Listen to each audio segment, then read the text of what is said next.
রাষ্ট্রপতির দেওয়া শংসাপত্র, 3টি সেনা মেডেল সহ বিভিন্ন অপারেশনে অংশগ্রহণ করেছিলেন মুফতি আব্দুল জামাল।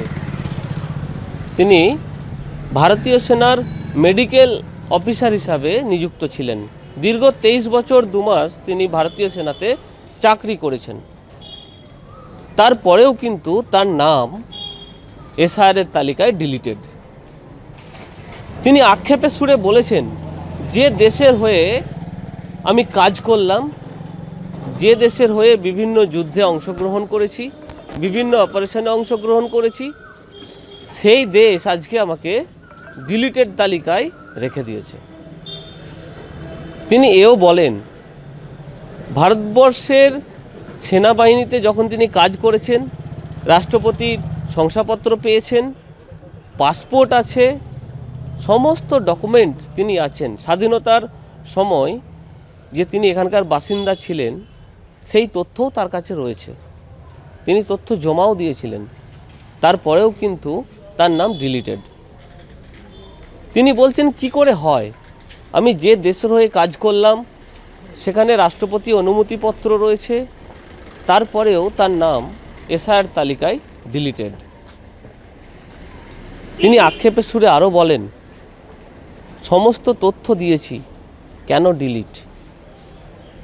যদি এসআইআর তালিকায় তার নাম না ওঠে, তিনি কিন্তু রাষ্ট্রপতির কাছেও দরবার করবেন, এমনটাই জানিয়েছেন। বিভিন্ন অপারেশনে অংশগ্রহণ করেও তারপরেও কিন্তু তার নাম যেহেতু ডিলিটেড, বিজেপি বলছেন যে প্রয়োজনীয় তথ্য দরকার নির্বাচন কমিশনারের, হয়তো সেই তথ্য দিতে পারেনি, তাই তার নাম ডিলিট। অপরদিকে শাসক দল তৃণমূল কি বলছেন? শাসক দল তৃণমূল বলছেন না করেই নাকি বাদ দেওয়া হয়েছে। এই নিয়েই রাজনৈতিক চর্চার তুঙ্গে এই প্রাক্তন সেনাকর্মী। আদেও কি এই সেনাকর্মীর নাম এসআইআর তালিকায় পুনরায় ফিরে আসবে, নাকি ডিলিটেড তালিকাতেই রয়ে যাবে?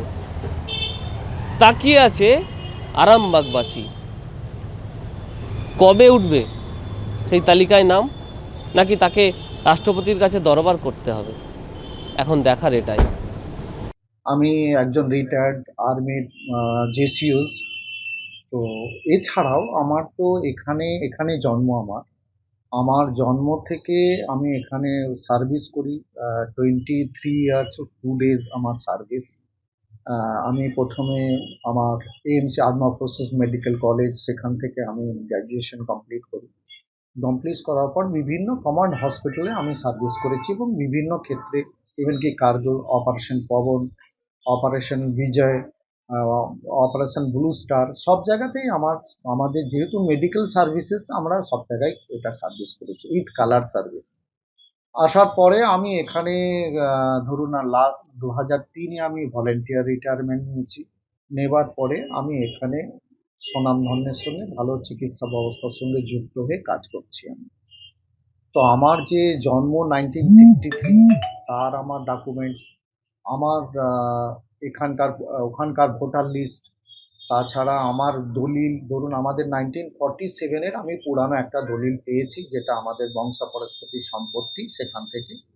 তাছাড়া আমাদের ওয়াক অফ স্টেট একটা আছে, একটা বড় পুকুর আছে যেটা আমাদের ওয়াক অফ স্টেট, সেটারও আমাদের 1977-এর সেটা দলিল। তো আমরা এখানকার পূর্ব বাসিন্দা। তো আমাদের তো বাসিন্দা নিয়ে তো কোনো প্রশ্নই নয় যে আমরা মাইগ্রেন্ট অন্য জায়গা থেকে হয়ে এসেছি।